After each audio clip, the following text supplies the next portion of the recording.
இன்றைய திருப்பலி வாசகங்கள். பாஸ்கா 2ஆம் வாரம், புதன். முதல் வாசகம். நீங்கள் சிறையில் அடைத்து வைத்திருந்த மனிதர்கள் அதோ கோவிலில் நின்று மக்களுக்கு கற்பிக்கின்றனர். திருத்துதர் பணிகள் நூலிலிருந்து வாசகம்.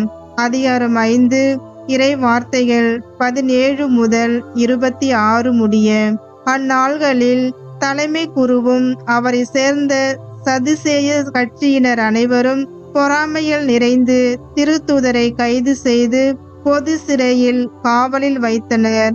ஆனால் இரவில் ஆண்டவரின் தூதர் சிறைசாலையின் கதவுகளை திறந்து அவர்களை வெளியே அழைத்து சென்று, நீங்கள் போய் கோவிலில் நின்று வாழ்வு பற்றிய வார்த்தைகளை எல்லாம் மக்களுக்கு எடுத்து கூறுங்கள் என்றார்.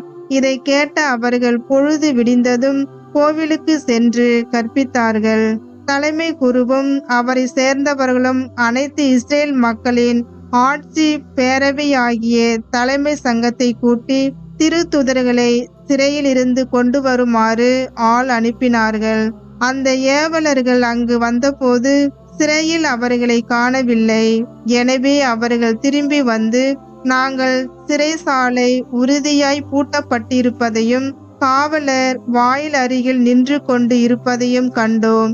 ஆனால் கதவி திறந்த போது உள்ளே எவரையும் காணவில்லை என்று அறிவித்தார்கள். இவ்வார்த்தைகளை கேட்ட கோவில் காவல் தலைவரும் தலைமை குருக்களும் அவர்களுக்கு என்னதான் நேர்ந்திருக்கும் என்று மனம் குழம்பி நின்றனர்.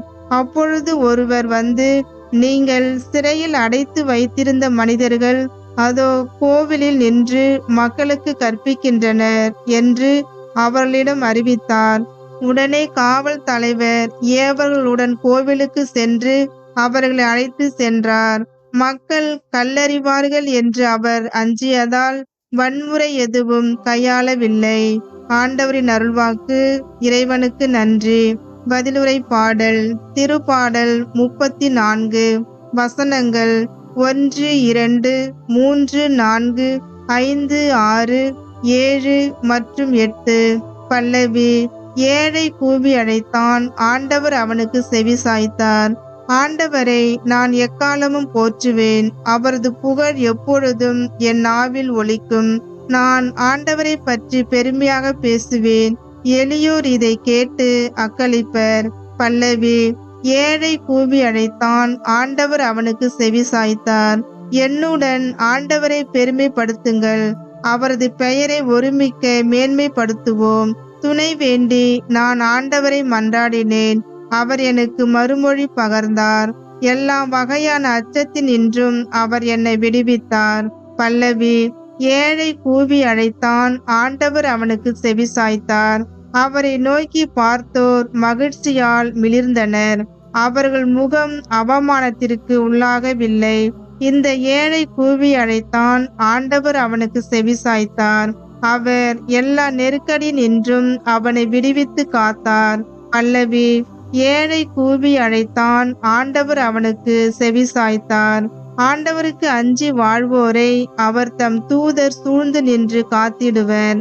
ஆண்டவர் எத்துணை இனியவர் என்று சுவைத்து பாருங்கள், அவரிடம் அடைக்கலம் புகுவோர் பேறு பெற்றோர். பல்லவி. ஏழை கூவி அழைத்தான், ஆண்டவர் அவனுக்கு செவி சாய்த்தார். நற்செய்திக்கு முன் வாழ்த்தொளி. அல்லேலூயா, அல்லேலூயா. தம் ஒரே மகன் மீது நம்பிக்கை கொள்ளும் எவரும் அழியாமல் நிலைவாழ்வு பெறும் பொருட்டு அந்த மகனையே அளிக்கும் அளவுக்கு கடவுள் உலகின் மேல் அன்பு கூர்ந்தார்.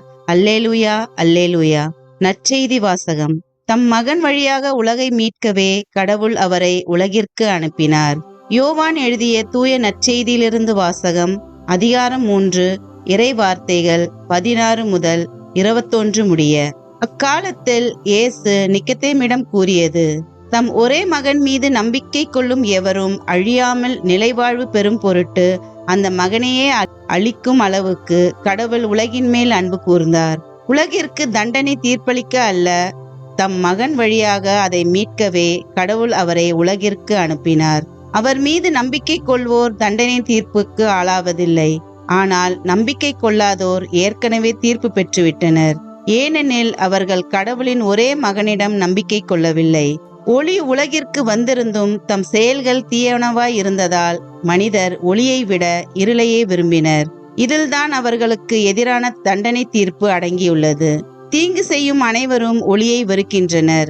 தங்கள் தீச்செயல்கள் வெளியாகிவிடும் என அஞ்சி அவர்கள் ஒளியிடம் வருவதில்லை. உண்மைக்கேற்ப வாழ்பவர்கள் ஒளியிடம் வருகிறார்கள். இதனால் அவர்கள் செய்யும் அனைத்தையும் கடவுளோடு இணைந்தே செய்கிறார்கள் என்பது வெளியாகும். ஆண்டவரின் அருள்வாக்கு. கிறிஸ்துவே உமக்கு புகழ்.